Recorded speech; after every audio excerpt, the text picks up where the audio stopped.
I'd like to invite Annie Horzen, our prayer chaplain, to come up and light the Christ candle and read the daily word.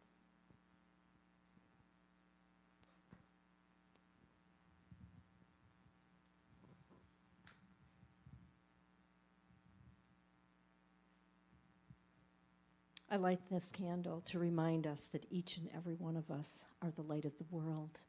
We came with a purpose. We maybe don't remember what we came with, but deep inside is a knowing, and I invite you to acknowledge that knowing. The daily word for Sunday, December 2nd, 2018 is faith. Through faith, I am centered and guided every step of every day. My faith is more than a passive state of being. It is the active energy that empowers my thoughts and brings them into manifestation in this human experience. I am always expressing faith in something, either spiritual truth or dualistic illusion.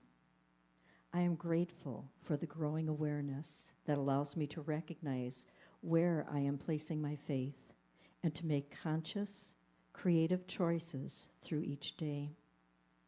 If I find myself giving faith to thoughts of lack and limitation, I shift my focus to the spiritual substance that can accomplish all things through me. It is by embracing this understanding of faith that I create a new consciousness, choice by choice. And from James 1:6, but ask in faith, never doubting, for the one who has doubts is like a wave of the sea, driven and tossed by the wind. And so it is.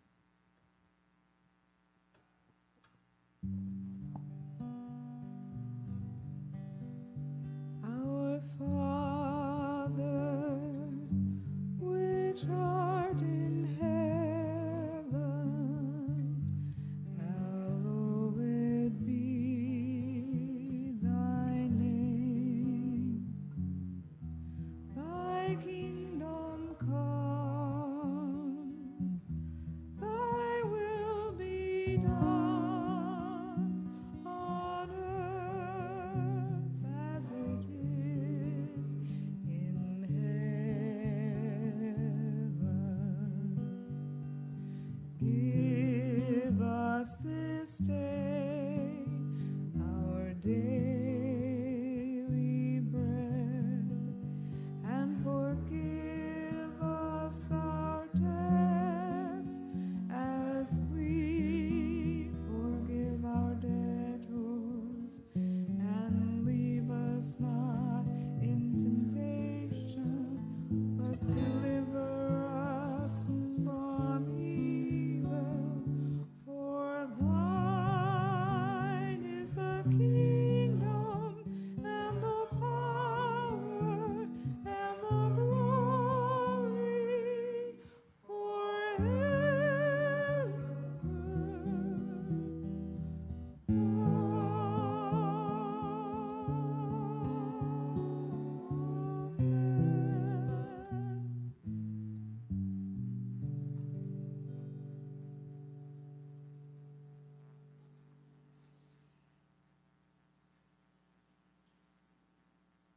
And as we stay in this peaceful presence, today I'd like to take you to the root of yourself.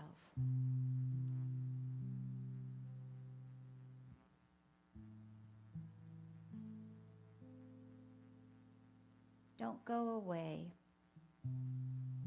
Come near. Don't be faithless. Be faithful. Find the antidote in the venom. Come to the root of yourself.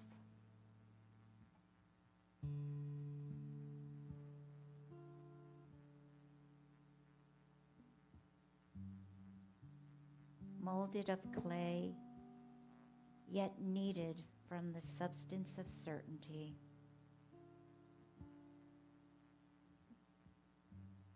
a guard at the treasury of holy light.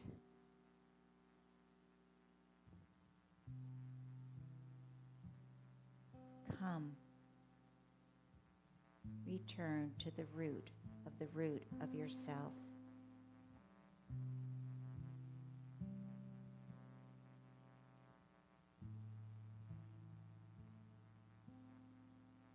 Once you get hold of selflessness, you'll be dragged from your ego and freed from many traps.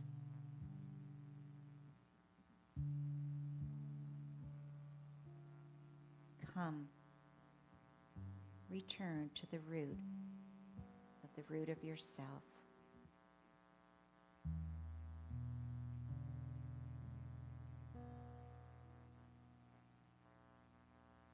You were born from the children of God's creation, but you have fixed your sight too low.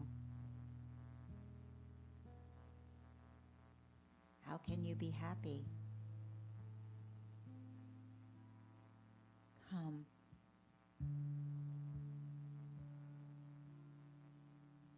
Return to the root of yourself.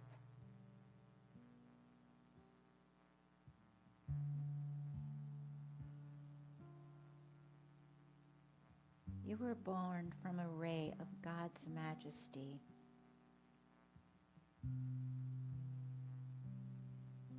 And have the blessings of a good star.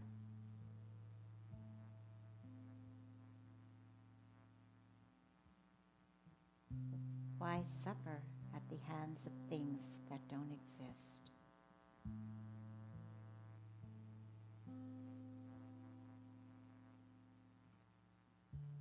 Come, return to the root of yourself.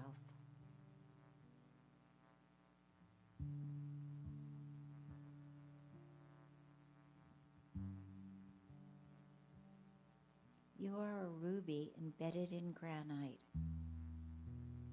How long will you pretend it's not true?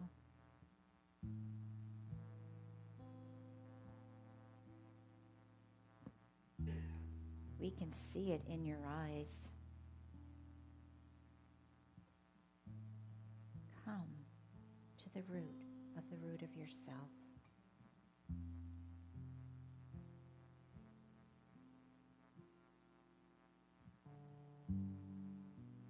You came here from the presence of that fine friend, a little drunk but gentle, stealing our hearts with that look so full of fire.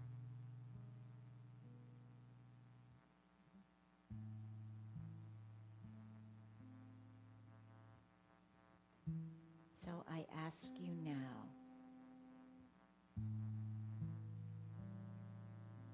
are you willing to return to the root of yourself?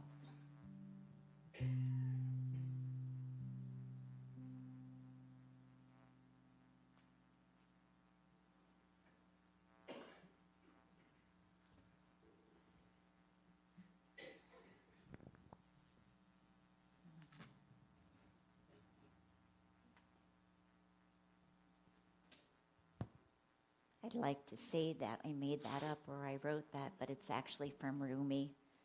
It came across my desk yesterday morning, and I just thought it was so beautiful that I wanted to bring it to you today. So in this intelligence study of the teachings of New Thought, this is intelligence study. Would you agree? Would you agree? Okay, I just want to make sure you're alive out there. Okay, so we come to understand then that all is love and yet all is law. So love rules through law. Love is divine givingness. Law is the way. And this, my dear friends, is the grace of God. The winds of God's grace are always blowing, but it's for us to raise our sails. And all that you have to do in life is to put up your sails and let the sea of life carry you across the sea to another shore. But sometimes in that we get torn and we get tattered and we get carried around, and it's up to you to get your boat and your life seaworthy. See, grace is not something that's given to us or withheld from us. Grace is the state of being, which comes from the active expression the moment consciousness has been purified. So the moment when you have that all-encompassing, like we're feeling in here this morning, that is the grace of God. Consciousness purified is nothing more than stillness. That's all it is. When you can get to that place within where nothing enters, where you can hear that silence. How many of you have been in silence and you can actually hear the silence? That is consciousness purified. It's the same with the law of gravity. It only works when an object is dropped. The law of gravity is always present and it's in operation, but nothing happens until it's released. Something has to drop. So divine grace then is forever present in our consciousness, but it cannot operate unless we are still. And it cannot and it will not manifest or express if there's a presence of fear or hate. To be in grace, then, is to be in acceptance of its very existence. Grace is being a transparency of the divine, that which, when you walk into a place, there is something that someone can say, what is it about that person? And this is what we, as part of this congregation, when we go out into the world, want to portray. See, each one of you, as you look around and see a seat, know that that seat is being saved for a friend or a family member who sees something so purified and peaceful within you that they want some of it. They want to drink your Kool-Aid, and here is the Kool-Aid stand. So grace is just an age-old concept, and it's found in all religions. And it's defined as a sort of a profound blessing, or perhaps an unexpected divine gift in one's life. Now, old paintings show the circle of light of the heads of the saint as if to say, this one is holy and lives in grace. Or perhaps we've seen portrayals of streaming light coming down from the heavens, showering a sainted one in the blessings of grace. We've all seen those types of pictures.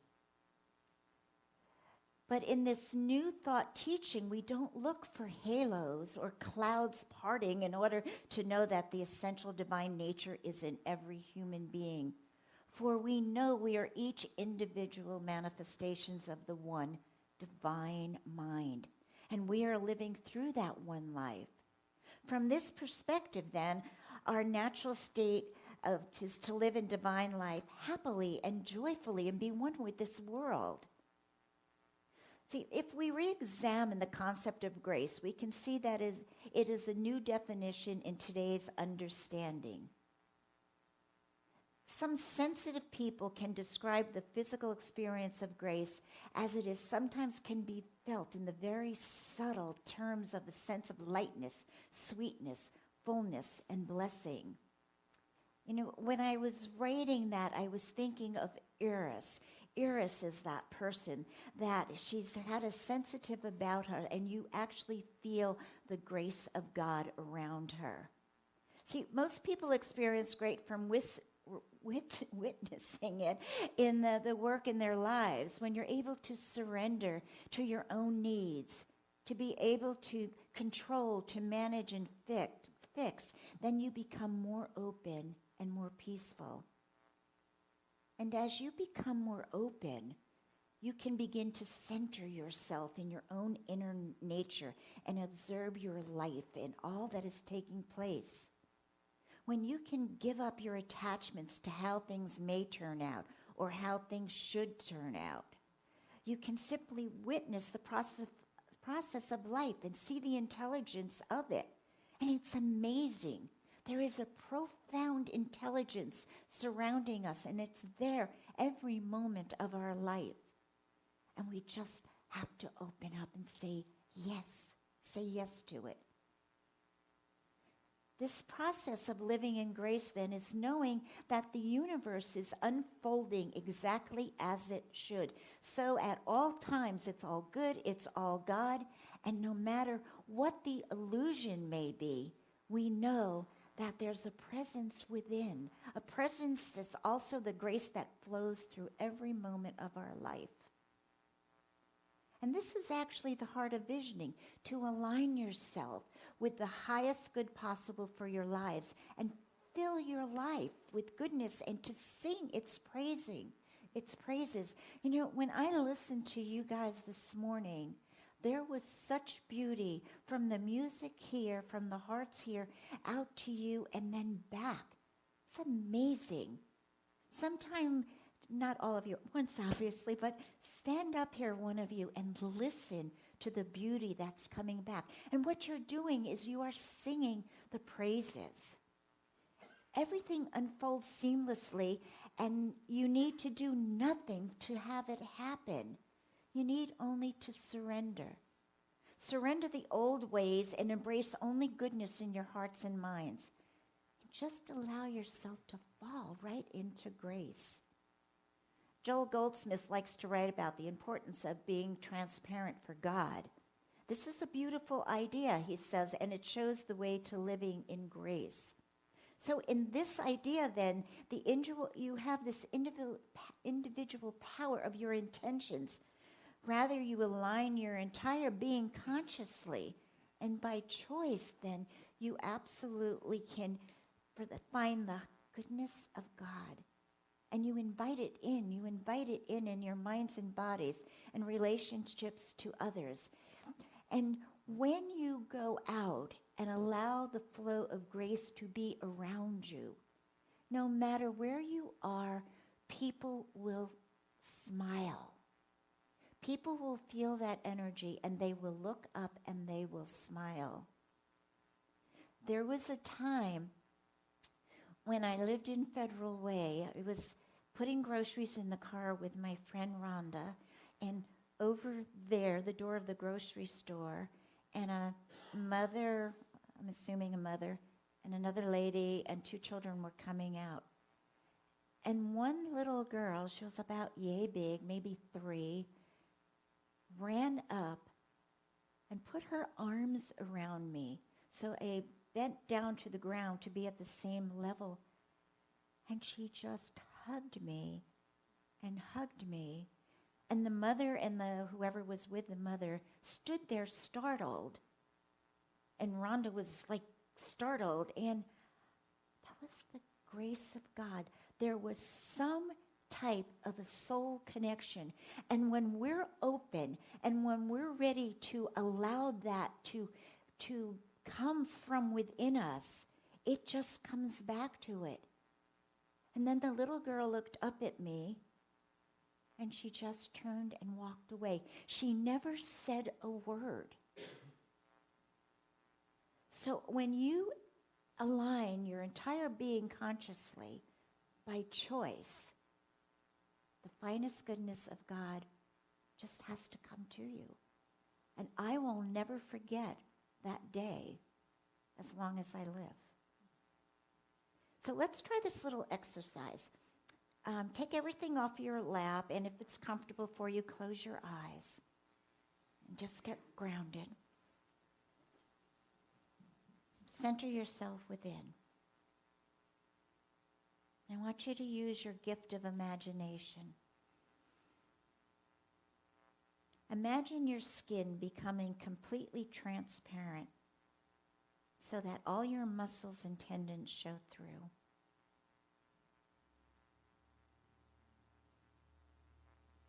Now imagine that all your muscles become transparent so that your organs and bones show through.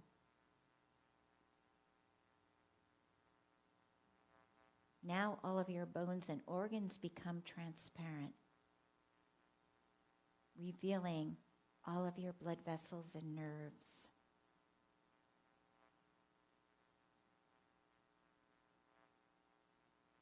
Now, even your blood vessels and nerves become transparent until you are completely transparent, a clear shell of a human.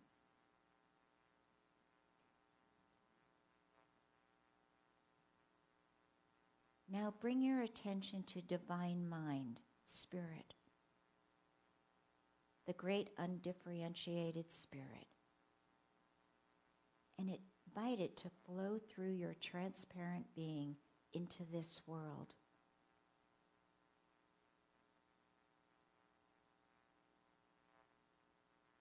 Feel the transparency. Feel your openness. All trappings, all baggage, all is gone. And you invite in the beautiful flow of the grace of God. Relax and let this flow of divine love pour through every inch of you into the world, as if you are a clear window, a conduit of the divine. And as this essence pours through your being, set your intention in love, knowing that this too is grace pouring through you and into your whole life.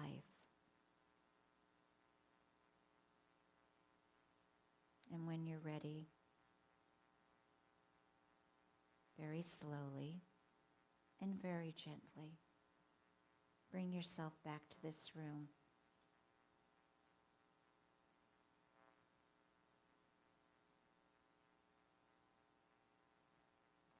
So this exercise brings you to living in cause, first cause, by becoming one with the source. And as you offer yourself as a conduit of blessings of the world, then it deepens. And you are not just offering your body, but you are surrendering to this process of being one with all that is, surrendering to the wholeness of the flow of this blessing. And then more deeply, you take no thought of anything because the flowing of blessings is in your life. And as it's there, nothing to ask for. There's nothing to want. There's only a desire to be. And you begin to live from wholeness. There is only gratitude for all of it. And you begin to comprehend that living in grace is the gift of God. It's nothing that we have to earn. It's nothing that we have to strive for, just to be. There's only gratitude, and it begins when you really comprehend what grace means. Joel Goldsmith goes on to say, take time to work in your garden, or read a good book, or even a good novel. You must learn to stop. Sometimes for a day or two, and say, let me trust my mind. Let me relax. Relax the soul without words, without thoughts. So here's what we need to know. Divine mind is not a whirlwind. Divine mind is not your problems. Divine mind is not in your thinking. Divine mind is not in your books. Divine mind is divine love. It is in the still small voice. And in order to be able to hear that, it's important, and it's grace, we must live quietly and peacefully. Yesterday, I spent the entire day in silence, and it was beautiful. And I worked on my Sunday talk, and I put a few more things on the Christmas tree. And I walked around and I looked at the chaos and beauty at the same time in my house, getting it ready for all of you. And I didn't call anybody. And my daughter, for some reason, didn't call me, so the phone wasn't ringing. And it was glorious. It was glorious. And I was just going, I love my life. I love being in the grace of God. There must come rest from activity in the mind. And that thing that we've been taught, that you idle hands and you should always be doing something. No, you should not always be doing something. We need to rest. We need to care for ourselves. It is not an activity of our minds. It's the soul revealing itself. It's the soul, it's saying, give me a break, rest, take time out. The period of rest is the fruitage of abiding by these principles that we live in. God is all there is. I'm a part of God. I know the truth. I'm grateful. And I release and allow myself the peace. Your ultimate goal then is to live in God, through God, and as God. Otherwise, how could we possibly be the master of what the Master revealed? Take no thought of your life. It's lived by every word of God. Everything that we say, our thoughts are prayers. So what are we thinking? Grace is always presence. Therefore, you have to be still. Take a moment to receive. It is a time of giving, but in that giving, we must take a time to receive. And what we need to receive is the gift of stillness, the gift of peace, the gift of honoring who we are. Reverend Christian Sorensen says that when one can step out of the universal hypnotic trance of cause and effect and shake free from the tabloid consciousness of the dramas of the world, then there is a chance for divine grace to express through the world. And I love that, the tabloid consciousness of the drama of the world. I'm sure you all get what that means. So the more we can surrender the self-appointed desires, the more spirit then can function as the individual mind and body. To rest in spirit, one desires needs to disappear, and they can when we get still. Prayers are no longer for something, because that means there's a desire. So can your prayer then just be simply listening? Can your prayer just be, God, grant me peace? Thank you. Not asking, not desiring, not wanting. Of course, it's the I first that starts listening, but the I, capital I, dissolves into wholeness. The graceful approach, it lets in warmth, color, and love. To be able to enter in silence then, just for the joy of communing with spirit, it's magical. Yesterday, my life was magical, and that has brought me to the peace and calm of today. It's magical. You feel grace taking form within you and healing, and its upliftment and manifestation of surrender. The miracle is not just the struggle has been dissolved, discomfort has disappeared. It's that the world is coming through in form. There is a change. Look at the things on Facebook. There is more and more every day of kindness thoughts, of beautiful things of expressing yourself. There's more things about caring for yourself. There's more things about power. There's less and less on Facebook about governments and nastiness and foul language. There is more blessings every day. And I'm sure that for those of you that are my friends on Facebook, you see I keep sharing them over and over and over again because it's so important. It's so important that we say, wow, they're saying, yes, I am good, I am pure, I deserve, and we do. So once consciousness then is cleared of the belief of selfhood apart from God, or activity or substance, consciousness is then ready for the blessing of divine grace. And then there is, and we all know there, but for the grace of God go I. And how many times have you said that? How many times have you seen a bad situation or a homeless person?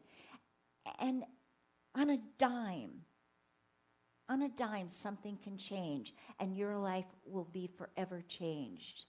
So there, by the grace of God, go I. One of my minister friends in California last Sunday was giving his Sunday talk, and then afterwards he was talking with my prayer partner about his 18-year-old daughter.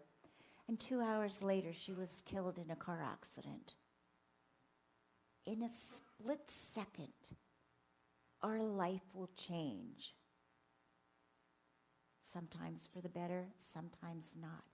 But in that time, if we are preparing, as we're doing today, to have a sense of being, a sense of purpose, a sense of faith, if we have that love then within us, not that it makes it easier, but it gives us the strength to move on. So grace is favor, unmerited favor, not earned, not requested. It's given, it's given, a gift of God. We live moment to moment by the grace of God. For there but for the grace of God go I.